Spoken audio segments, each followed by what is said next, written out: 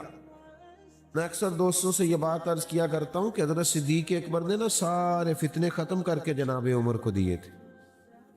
منکرین زکوٰۃ کے خلاف سب کام انہوں نے سمیٹ کر حضرت عمر کو خلافت دی۔ پہ جناب عمر کے لیے بڑا آسان، حضرت عمر نے جو جاندار خلافت کی ہے اس کے پس منظر میں بھی جناب صدیق اکبر کی محنت کار فرما۔ اور پھر بڑی سادگی، میں آپ کی خدمت میں ایک بات عرض کروں، یہ جو لوگ بالکل سادے ہوتے ہیں نا، یہ بے نیاسی طبیعت کے لوگ ہوتے ہیں۔ یعنی جو نوجوان 4-5 ہزار روپیہ دے کے بال سیدھے کروا کے آتا ہے نا کسی سے، اور گھنٹہ ڈیڑھ بیٹھتا ہے کسی حجام کے پاس اور بال سیدھے کرائے اور بڑے اس نے کھڑے کر دیے کچھ لگا کر کے، اور کپڑے بھی بڑے اس نے رنگ برنگے پہنے، وہ بیچارہ پریشان بھی بڑا ہوتا ہے۔ وہ کہتا ہے انہیں میں پیسے لاتے نے دنیا ویندی نہیں پئی میرے یار۔ اس کا خیال ہوتا ہے ٹھہر جائیں سارے اور پہلے مجھے دیکھیں، انوکھا جو بن کے آیا ہے۔ لیکن جو بیچارہ چارہ کاٹ کے بھینسوں کو دیکھ کے آیا اسے پریشانی کوئی نہیں، بلکہ اس نے بچنا ہے فوٹو سے، کہیں پیچھے بیٹھنا ہے۔ سادے لوگ جو ہوتے ہیں نا، اسی کسے دے کچھ بھی نہیں لکھتے، نہ کوئی ساڈا دردی، ان کو غرض نہیں ہوتی چیزوں سے۔ وہ شہرت سے بچنے والا پیچھے پیچھے رہتا ہے، اور میرا جی چاہتا ہے ساری غزلیں اس پیارے کے نام کرے۔ کچھ لوگ ہٹتے ہیں، بچتے۔ کیسا انداز ہے کہ امیر المومنین آپ 24 لاکھ مربع میل کی حکومت ہے حضرت عمر کے پاس۔ وہ جوانوں یہ سنو تو صحیح، دھرتی نے اس طرح کے رنگ بھی دیکھے؟ اتنا بڑا آدمی اور جس کے نام سے دشمن کانپتا ہے، شیطان تک رستہ بدل جاتے ہیں، وہ فاروق اعظم۔ حال یہ ہے کہ صحابہ مسجد نبوی شریف میں اکٹھے ہوئے، اور اکٹھے ہو کے کہنے لگے امیر المومنین سے عرض کرنا ہے کہ حضرت مہربانی کریں کرتا تو نیا لے لے، اب تو پیوند لگنے کی جگہ بھی نہیں رہی۔ پیوند کا بھی پتہ ہے کہ نہیں؟ کپڑا پھٹ جاتا تھا نا تو اس کو رفو کرا لیتے تھے، پیوند لگ جاتا تھا۔ وہ ہماری دادیاں مائیں اور نانیاں تو اس طرح کرتی تھیں کہ وہ پھٹ گیا تو پھول سا بن جاتا تھا، ایک ہی ہویا کہ ڈیزائن دا ڈیزائن بن گیا ہے تے تروپے دے تروپے لگ گئے۔ تو یہ کام ہوتا تھا کئی جگہ، کئی لوگوں نے پیوند لگے کپڑے پہنے ہوتے تھے۔ خیر اب نہیں ہم دیکھتے، اب تو غریب تر لوگوں میں بھی ہم یہ رواج نہیں دیکھتے، اب تو ختم ہو گیا، لیکن پیوند لگے کپڑے ابھی کچھ سال پہلے تک ملتے تھے۔ تو حضرت عمر کے لباس مبارک کو اتنے پیوند ہیں کہ مزید اب پیوند بھی نہیں لگ سکتا، تو صحابہ نے مشورہ کیا کہ جناب عمر سے کہنا کرتا ہے نیا لے لے۔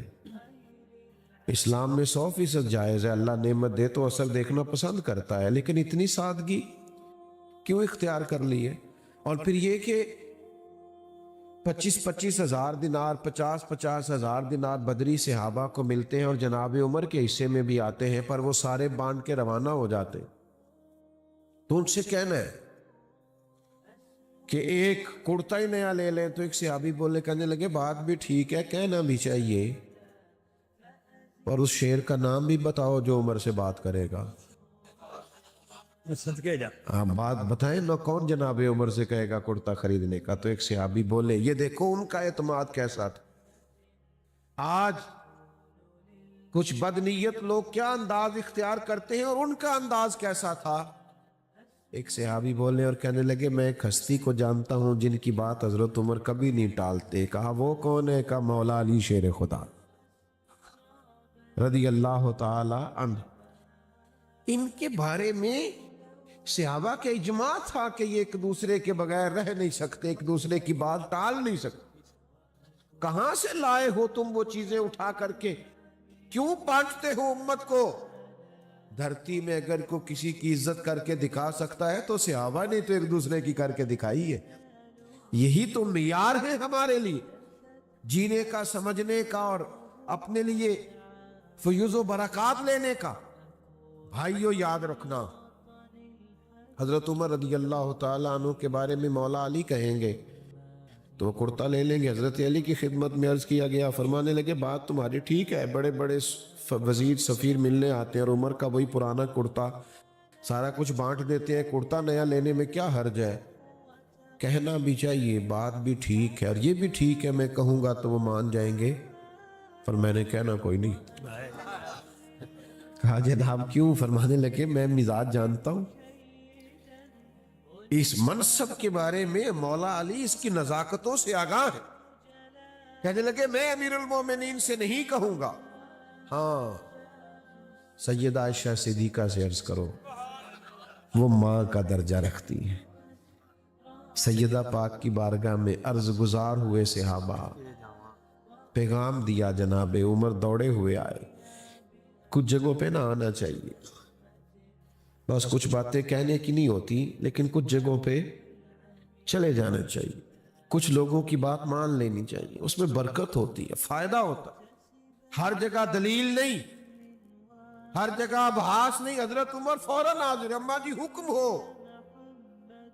امیر المومنین صحابہ کا خیال ہے کہ بڑے بڑے لوگ ملنے آتے ہیں اور نیا کرتا پہننے میں دین منع بھی نہیں کرتا، تو اگر آپ ایک کرتا نیا خرید لیں تو حرج کیا ہے؟ تو حضرت عمر فرمانے لگے آپ حکم کریں گی تو شام سے پہلے آ جائے گا، لیکن ایک بات عرض کر لوں۔ کہا کہیے؟ تو امیر المومنین فرمانے لگے کہ جس حال میں میں ہوں نا، میں حضور کے سامنے بھی اسی طرح تھا، میری یہی کیفیت تھی جب جناب صدیق اکبر مجھ سے بلا کے مشورہ کرتے تھے۔ ہمیں اسی حال میں حضور نے چھوڑا ہے، ہم چاہتے ہم اسی حال میں رہیں جو رنگ ہمارا حضور کے زمانہ نور میں تھا۔ بس پھر ذرا رونے کی آواز ہی آئی سیدہ عائشہ کی، اور کہا آپ جو فرما رہے ہیں بالکل ہی درست ہے، اسی سادگی سے، لیکن اس کے ساتھ ساتھ جو ان کے مزاج کے اندر